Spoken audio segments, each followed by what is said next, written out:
What's up, everybody? We back catching up with Coach. We have Lisa Luster here. Let the people know who Lisa is. Hello, everybody. My name is Lisa Lester. I'm a local realtor with Keller Williams. Been a realtor for 18 years, but I'm with the Cumberland County office. So I'm here. I'm local. So that's who I am. I am married to Davron Builders. Most people know Davron Builders. I'm the wife. Awesome. So let's talk about some of the struggles of being a Black real estate agent. You know, some challenges that come up, you know, when you're out there. Well, real estate is a very difficult field to be in. It looks very glamorous because it's on TV. So, listen, I'm not going to play the race card. There are challenges in real estate, especially with this COVID thing. It didn't matter if you were Black or white. And to be honest with you, I started off with my office 18 years ago with George Pangburn. And so the broker was just a real person, okay? So it was him and his wife, and they taught me the real estate business. So because I got into the ground floor, I didn't have that issue, okay? Now I'm with Keller Williams now.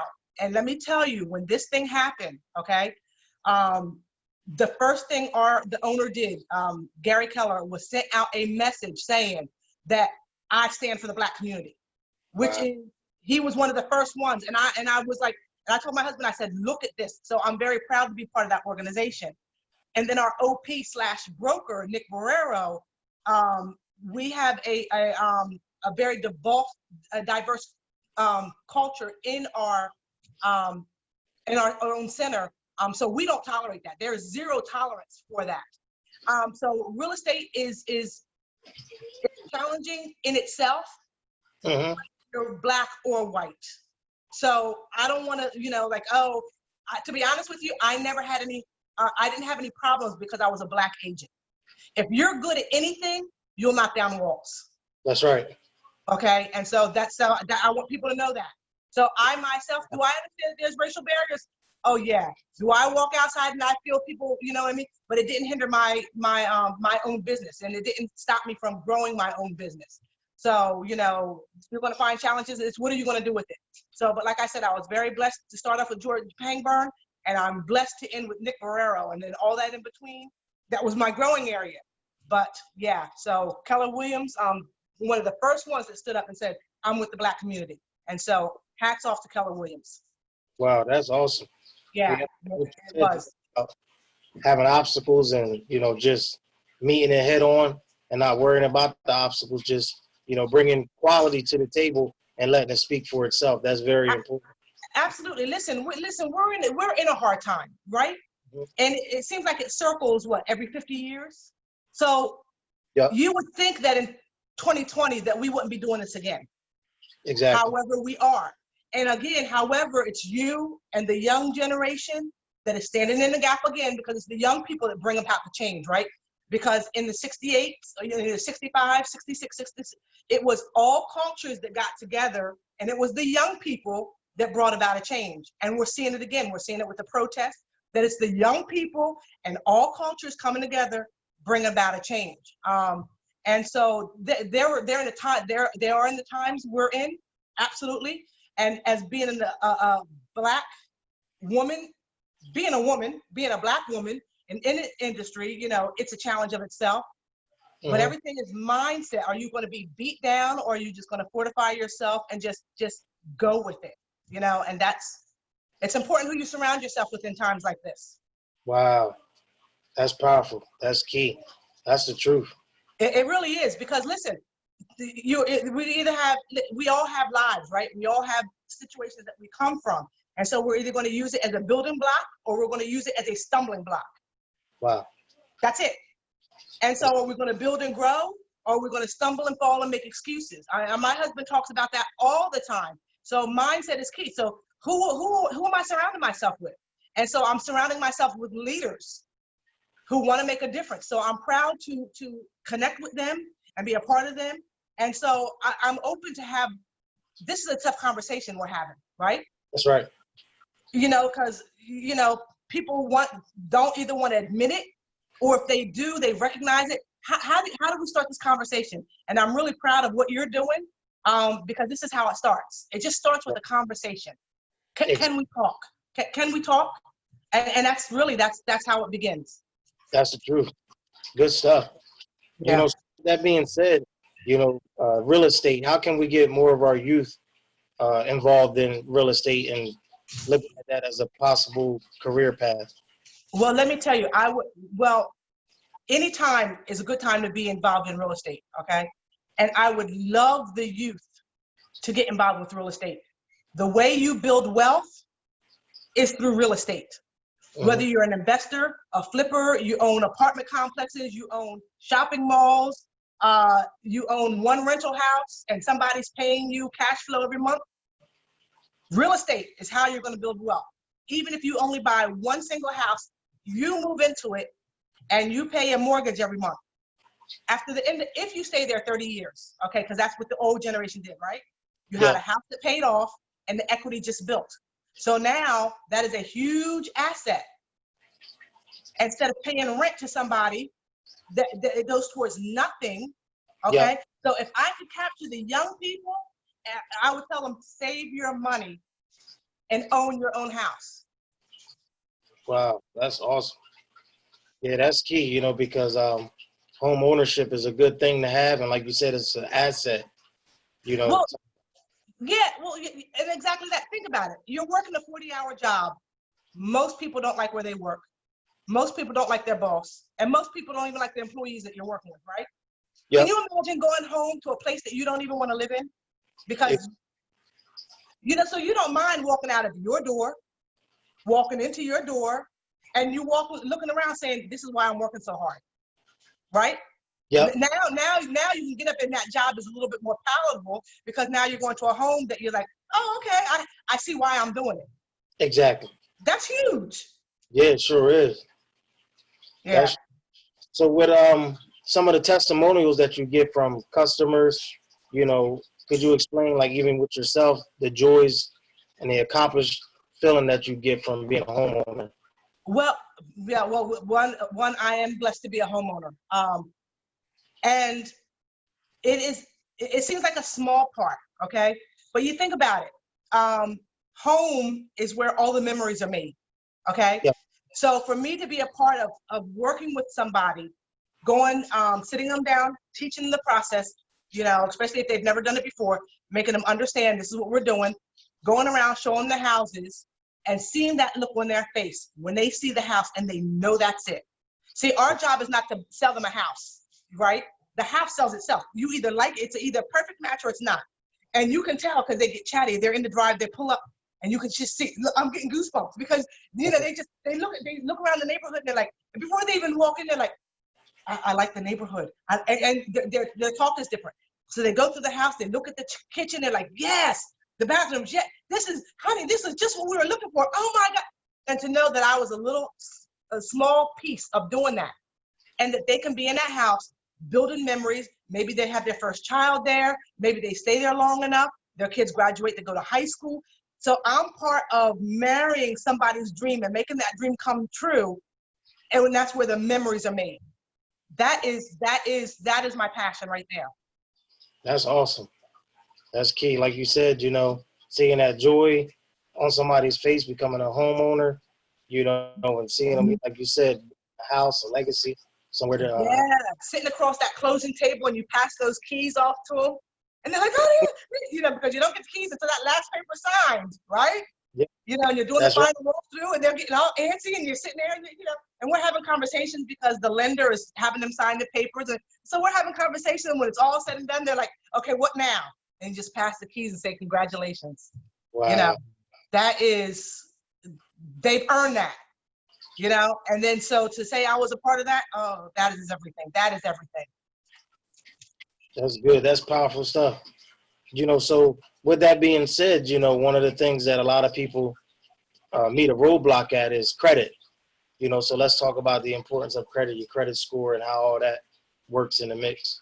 Well, like I said, being a realtor for 18 years, I had people coming to me, and I didn't even understand of it because, listen, there's so many facets to real estate, okay? I am the real estate agent, so all I do is facilitate the seller selling the house or the buyer buying the house. there's so many other pieces. You got your mortgage lender, they get the loan part, okay? Then you have your title people, they close the part. So there's all these things. And I was sending buyers to several different lenders because they would call me, they know I'm doing real estate, and they weren't getting qualified. And the lender would say, well, you need to fix your credit, you need to do this, you need to do that, you need to do that. Well, let me ask you, if somebody said that to you, would you know what to do? No. Okay. And so I would call my buyers. What happened? Well, they said it, and I wouldn't hear from the buyers ever again. One, they were dejected because, they thought maybe a 400 credit score was going to do it. Well, newsflash, that's not going to do it. Okay. Yeah. Or they had too many collections on their bill.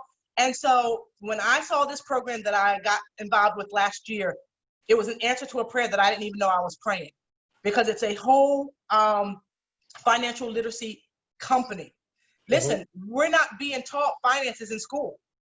So you get a semi-education. They say it's good enough that if you graduate with a third grade math level, I think reading competency is a fifth grade. So they pass you through the school and they're saying, okay, that's good enough.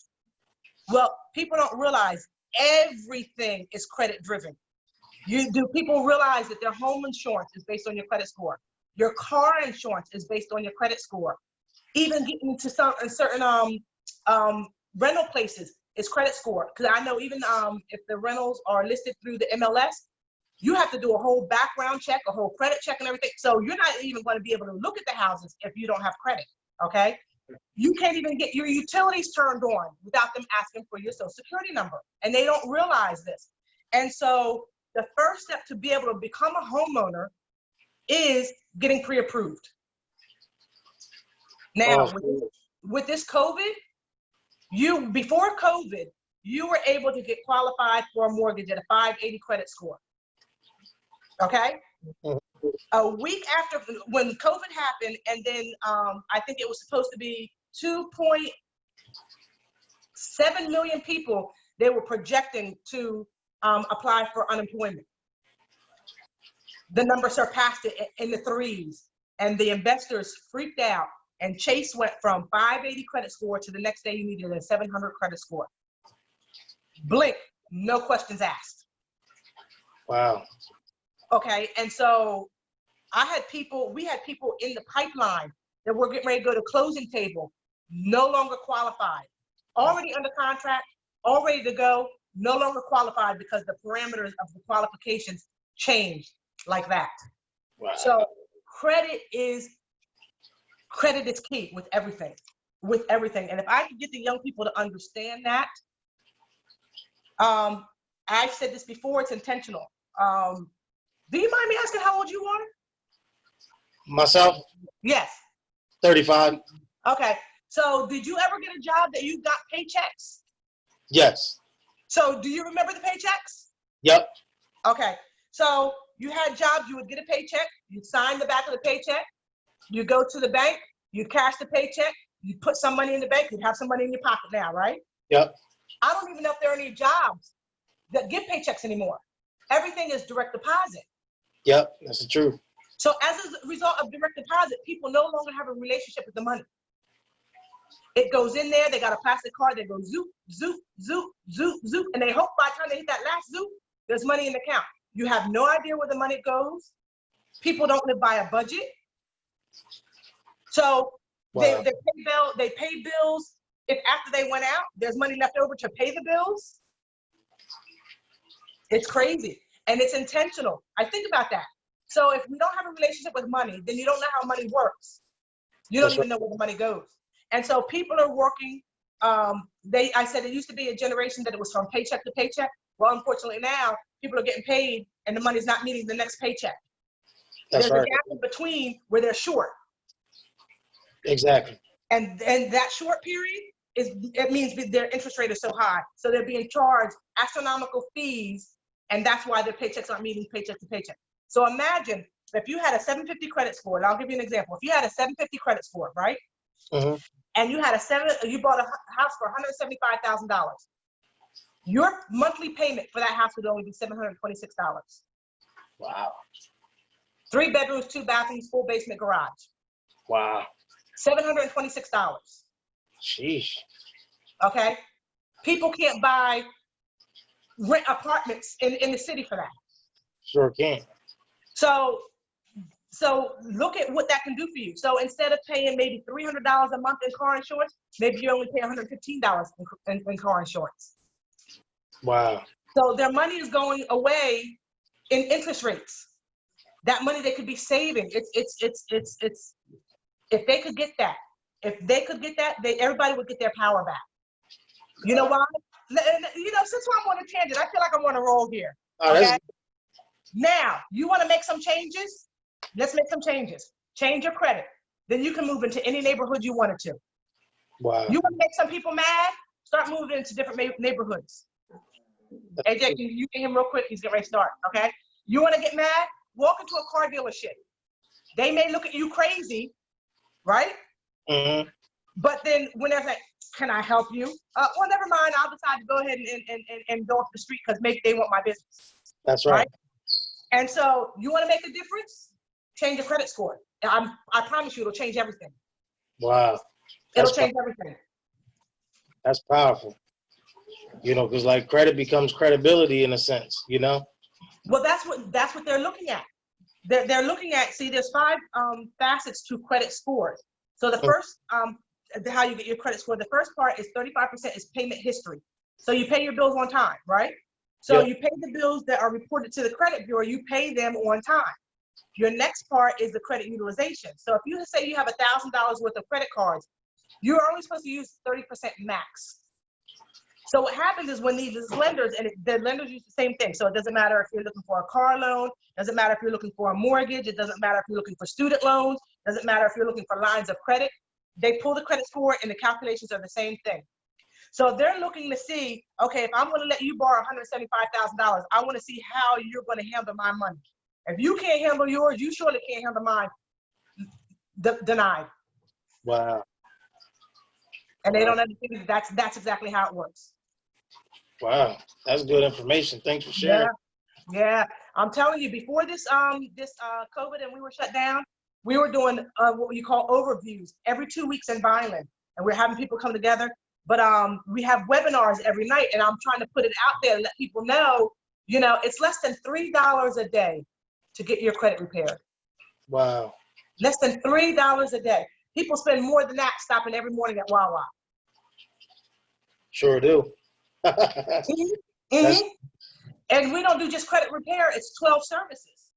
So I'll give you a personal testimony.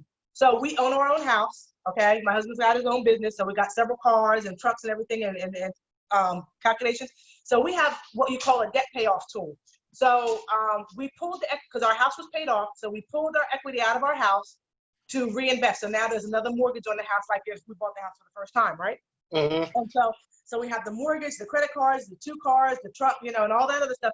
And I put the calculation in there, and it calculated if I paid this, and it gave me my own personal calculation based on the amount of money that was owed, the interest rate, and the name of the company. Okay, I can pay off this house and all of our debt in 5 years and 4 months if I stick to the calculations that they gave me.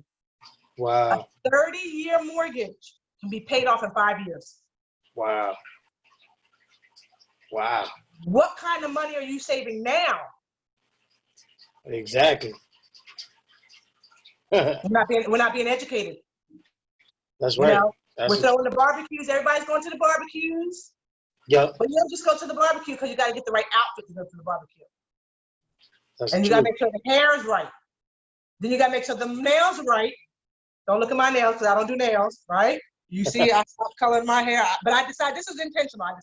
I said, you know what? I'm old. I got gray hair. So that's just something I decided to do, right? But I understand it. I mean, listen, I have a 30-year-old, I got a 27-year-old, and I got a 24-year-old sons. Mm-hmm. I see what they do. Well, they don't live here now, but you know, I was young. So I understand, you know, all it entails to hang out. Do you know millennials are already in debt? Wow. And they have zero savings? Wow. So if we don't change it, how's it going to change? Exactly. Yeah. It's the truth. They definitely have to be educated. So that's key. We got you know, and credit, you know what? Credit is just as bad as race. People don't talk about racism, and people don't talk about credit. That's the truth. Nobody Wow. wants to talk about, well, what do you got on your credit? Look, don't be embarrassed. I can't help you if you don't tell me. That's right. Do you know medical bills are not allowed to be on credit reports, but people are paying their medical bills? That's the truth. Wow. You know, it's a violation of the HIPAA laws. Exactly. So, it's time to be educated and stop being harassed by these debt collectors. That's right. That's the truth. Yeah. Yeah. So, So can you tell I'm passionate about credit and home ownership because they go hand in hand? Can you that, tell? I love yeah, it. I love it. I love it. good. Definitely good to have good energy with what you love to do. Yeah. And Yeah. it comes natural. Well, I've always been in the position to want to help people. That is my natural purpose, help. And then so this is just the vehicle that I'm using. You know what I mean? Because listen, I have people, even with this COVID, they were calling me because they needed credit help because they were in their own houses, but because they had to max out their credit cards and do everything else, they wanted to pull out the equity of their houses because their credit got hit so bad they couldn't even pull out their own credit in their house to stretch out from point A to point B. Wow. People, and they already own their own homes. So it's not just because you own your home. One person like, oh, I got to get a divorce. Well, in the process, I divorced my husband, but my credit got shot. I got to get him off of the loan. And the only way to do that is refinancing because her credit took a hit. She had to fix her credit to be able to refinance to get him off the mortgage. Wow. So it's not just a one case scenario. You know what I'm saying? Everybody needs it.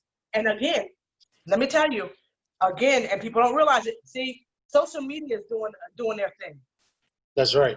Okay, they're intentional of creating the devices. But if you were to go online and apply for anything, you'll notice that the one thing that they don't ask you is they don't ask you what race you are. They're asking you your age, they're asking you your birthday, they're asking you your social security number. Your credit score is going to get you through that door. It's not going to get you through that door. So we can blame so much, but when am I going to take responsibility for my poor spending habits, for my poor saving habits, for my this? You know what I'm saying? Some of the things are now my poor credit is self-inflicted. Now, if your mama put her utility bills in your name, that's a different story, right? Yeah. But I can even help it. No, but I can even help you. We can even help you with that because that's an erroneous thing. That is not you. You know what I'm saying? So we can even get that taken off your credit without you paying for it. All right. So listen, I love helping people and getting this information out. So I'm really appreciating you just even asking me to get this information out. Yeah, it's cool. It's definitely needed because it's time. We take ownership of things. Mm-hmm. Yeah, it's definitely key. Yeah. Because if we can change one family at a time. That's the truth. By changing my now, then I'm going to change my tomorrow's now. Wow. And because the tomorrow's now is changed, then he's going to change the next generation. You know what I mean? At any point, I can stop and change the direction that I'm going to the direction I want to go in. And then I'm responsible for at least 5 generations after me. Wow. Wow, that's key. Now, even if I don't change anything, I'm still responsible for 5 generations after me. Wow. So if I like the condition that I'm in, we're teaching the younger people whether we're saying do this or not do this. See, me and my husband talk about it all the time. I grew up poor. I know what it's like to open up the oven door to get heat out. Put that slice of bread in there to toast it at the same time. I mean, I've been there, done that. So when in time of crunch, it doesn't bother me. It's like, oh, this stuff is easy. So I know what to do. Okay. But then didn't want to be on the same path. I made different decisions. That's the truth. Right? Yep. So that's, so people got to understand, I'm responsible for 5 generations after me. So every generation is responsible for 5 generations after me. So what legacy am I leaving? And so the question is, what legacy are you leaving? That's the truth. And that's what we all got to ask. Wow, that's powerful. That's the truth. Yeah. Legacy building is something that'll keep you motivated and keep you moving forward and help you not to be selfish and help you keep your eyes on the big picture, The big picture. And that's just, and not being distracted. You know what I mean? Like this thing that's going now, especially with George, may rest in peace. That's a big picture. Yep. And, you know, it's happened a lot, but for whatever reason, his life is going to meet. I see, you don't want to be saying throwing, not that the other lives didn't mean anything. Yep. They all meant something, but it was like he's the cherry on top of the cake. To Exactly. the point that the way it happened, there's no way that people cannot talk about it, look at it and say, okay, now we actually have to make a change, because there's no disguising it. There's no hiding it. You know what I mean? So, you know, this is a pivotal time and we're all changing. And I think I was on a call the other day and somebody said something. He said, you know, and it was a white guy. He said, you know, he said, times have changed and we're almost used to the change because the COVID happened now. So from the COVID to this, to the riots, he said, okay, we got to do something different. Yeah, absolutely. Absolutely. And I think, you know, collectively, there's more on that page. And I'm believing that there's more on that page. And I'm not focusing on the few that want to cause the division. I'm not focused on the few because guess what? 5 generations, they're going to die out. That's right. So let the positive override the negative. That's the truth. So I'm all for that. And anybody that's positive, want to make a change, you got my support 100%. Wow. Awesome. It's powerful. Yeah. So again, revisiting the big picture, how do you think we can fix the community as a whole moving forward? Doing what everybody's doing. I think the protesting is great, but that's only one side. You understand what I'm saying? That's the people that are so disheartened saying, okay, I'm angry. But now these protests have been very peaceful, okay? The riots is the level of anger. Us being Black, we understand where their anger is coming from. Other people are like, oh my God, they destroyed property. Oh my God, a life was snuffed out by somebody's knee. Exactly. You know, don't, to me, if you can't say anything, then just don't say anything. Don't be more concerned that a dog was left outside on a chain than the man laying on the ground with somebody's knee on their neck. That's the truth.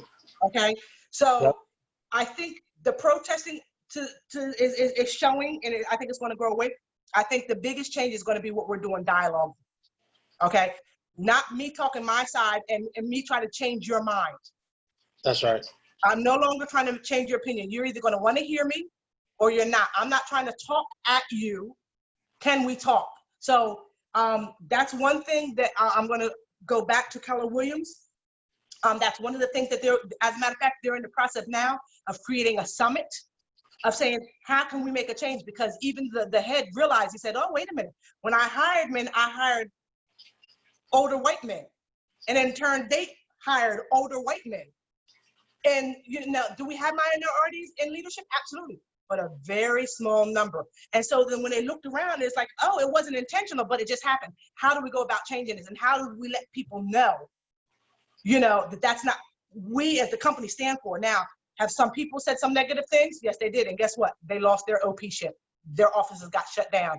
Because when I say Gary Keller is not dealing with it, he will shut you down. Awesome. So that's how we make a change, the dialogue. Let people be comfortable with asking and answering the hard questions. That's the truth. You know, I'll share a little bit about myself. First of all, I'm biracial, okay? So my mother is white. So I've always dealt with this interracial or this racial tension all my life. People think that, oh, because you're biracial, it's easier. In a lot of ways, it was harder, okay? My mother was disowned because she decided to have a Black baby. Strike one, okay? Too light to be accepted by the Black community because, you know, when you went to school, you know, oh, she thinks she better than everybody. No, I'm just trying to get to my next class. Can you give it to me? I'm just trying to get to my next class. So I dealt with that. Now, and this is why to me, I have a broader picture. I understand my mother is a 73-year-old white woman. So when she's by herself, she's not a threat, right? Because she fits into the mainstream America that's accepted. Yeah. For lack of a better word, right? And so people can be talking to her and they're all very friendly until I walk up and then I say, Mom. And they look at her crazy like, oh, you're one of them. Wow. And see, so not all white people, see what I'm saying? Because you don't know anybody's story until they open their mouth. There That's are a lot of interracial relationships. So just because they're white, you don't know you don't know if they have black children. You don't know if they're married to somebody that's, of a different ethnic background. You have no idea, right? that's And so I feel that, and I've felt that my whole entire life. You know what I mean? So this is not new to me. So I've learned how to handle it a little differently, I guess. Because you're either going to sink or swim. That's right.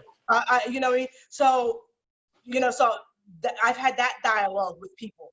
So I think that's going to be the key. Just keep opening and talking and sharing and talk about your life experience.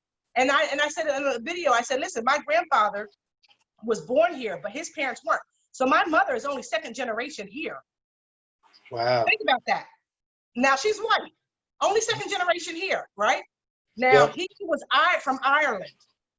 Now everybody knows everybody's history, right? Yep.